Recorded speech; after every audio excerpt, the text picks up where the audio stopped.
Okay, so now let's move forward to our next module, which is focusing on speech concept. Now, obviously, we are living in this world where nowadays, even if you are using any AI tool like ChatGPT, Copilot, or even Google Gemini, we always prefer speech mode. We want to make sure that we try to add input in a form of speech, as well as the AI agent is also going to respond in the same manner. And that's where this module is focusing on. We have a service which is basically an AI speech service in Azure. But before we focus on that, let's focus on introduction to AI speech concepts. In this particular module, we are going to focus on introduction to AI speech concepts as well as get started with AI speech in Azure. So now let's get started with the first module, which is basically introduction to AI speech concepts. Now let me tell you one thing first, that when you are focusing on speech enabled solutions, you have to understand two terminologies from this. The first one is basically talking about speech recognition, which is basically allowing you to convert your speech into text. And the reverse of this is something which is known as speech synthesis, because speech synthesis is all about converting text into speech. So when you type something and you want to convert that text into speech, that is what we call speech synthesis. Now, as you can see on my slide, we have two different sections. You can focus on speech to text, where your input from audio file or maybe some kind of a microphone is going to be captured, and then the return of that is going to be always a result, which is nothing but a text. The output text is going to be obviously a transcription of your speech. On the other hand, when we go with speech synthesis, it's going to input mostly from the text sources, which can be a file or maybe a user input who's typing just something in the chat box. And then the output of this is always going to be an audio waveform of speech. Now, if you're curious that how these things are going to be converted from text to speech and speech to text, I'll show you this thing in this module. So just hang on. Now, in both the cases, I'm showing you some kind of a common use cases. Speech to text is very much useful when you have a customer service and support kind of an options, or maybe you have a voice activated assistants and agents, which are basically going to give you an answer. Something like your modern Copilot and Alexa. You have accessibility, for example, automatic subtitles are going to be available with that. Also, meeting and interview transcription. You can use speech to text in order to use this. And you can also use audio note taking, for example, in healthcare. And doctor can just turn on the mic and whatever notes is going to be mentioned is going to be taken care by the AI agent. On the other hand, when we go for the common use cases of speech synthesis, you can think about conversational AI and chatbots. In that also, you will be having accessibility. For example, screen readers can be associated with that. And you can have notifications and alert systems, which are basically going to give you an answer in the form of speech, or it's going to notify you something in the form of speech, not just a text. Maybe you can think about when you're driving, these notifications are going to give you a specific output in a form of speech so that you can listen to that. You don't need to focus on the screen and read that. Or this is going to be used with e-learning and training as well. This can be used for entertainment and media. Maybe you're going to do some kind of a video and game character voices, which are basically going to inform you certain things during the game execution. Now, if you understood the use cases, let's move forward to the next part, which is how exactly speech recognition and speech synthesis work. As I said, speech recognition is basically converting your audio, which is basically your audio file, to text. So basically, this is going to be speech to text kind of thing. Now you can see in the right side section, I'm showing you 5-step process. Obviously, step number 1 is you're going to capture the audio, which is basically nothing but the analog signal to digital waveform. You will capture this audio in whichever way you want, and then you're going to start processing this audio with some initial pre-processing. In this pre-processing, you are actually going to have featureization of signal intensity, and the specific frequencies are going to be measured with that. Now, if you ask me what is this, this is exactly the same thing which is making your voice different than mine. You know, we all have different kind of pronunciation, different kind of a voice modulation.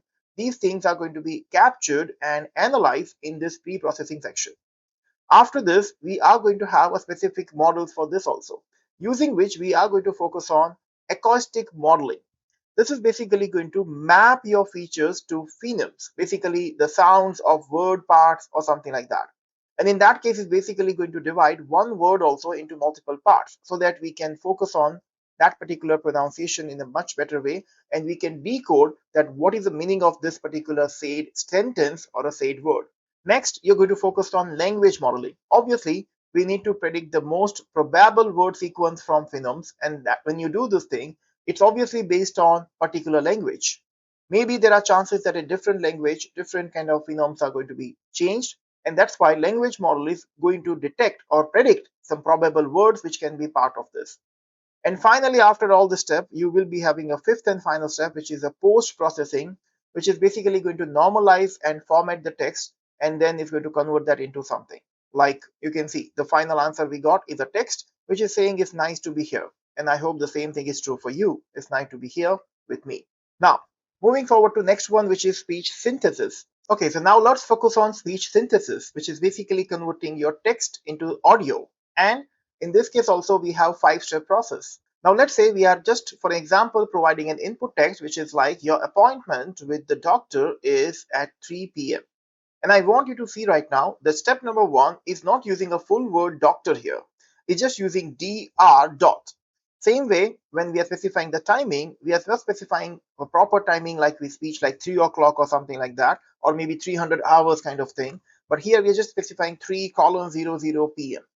Now, what happens here is step number one is going to take your source text. Basically, this is the one which is going to focus on content of a document or a generated output from an app or a model. In this case, basically, this is going to do the initial normalized text and then it's going to process that. After that, the normalization is going to happen, which basically means that it's going to expand abbreviations and contractions, spell out numbers kind of thing. For example, the step number two is going to say, your appointment with the doctor is at 3 o'clock p.m. And that's how it is going to be pronounced or normalized. Then it's going to use the third thing, which is linguistic modeling. Remember, this is that particular part where your phonem and your prosody generation is going to happen. In this linguistic modeling, actually, is going to map your normalized text to phonemes, which is basically sound of word parts. And you can see this is something which you cannot read right now, but this is basically those sound of word parts, which is basically internally going to be converted into a specific audio.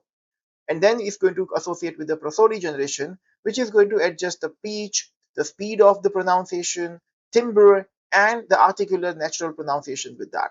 All these things are going to happen in the step number four. At the end of this, the final waveform encoding is going to be applied on this particular phonem and prosody, and then based on that is going to generate your digital audio signal output. This is basically a reverse engineering of the speech recognition, which is known as speech synthesis. Now, I hope you understood the concept of both of these things. If that is true, then this is a time for a knowledge check. And this is a moment I want you to pause your video so that you can just guess your answers, and after that you can cross-check with my answers. Okay, I guess you're ready now. Let's check the first question, that what activity happens during the pre-processing stage of a speech recognition? The answer is feature vectors are extracted from the audio waveform for modeling. And that is basically what we have seen in the step number 3 of the previous explanation. Then what are phonemes? Phonemes are basically the smallest unit of sound in speech. And then third question is, why is it important to generate prosody in speech synthesis? Because prosody ensures the natural pronunciation and speech cadence with that, so that you can understand the difference between what one person is speaking or the other person is speaking with that. Now, normally when you're going to see this thing in some other modules in the same course, we will be focusing on something called information extraction, in which you will be providing some kind of an audio input and it will extract the information from those particular audio speeches. Now, sometimes people ask me this question, that how exactly audio or my AI agent is able to identify that in this call, two different persons are actually talking. Well, the answer is it's going to be happening because of prosody. Based on prosody, it can understand the difference between one person's voice and the another person's voice. So this is how it is.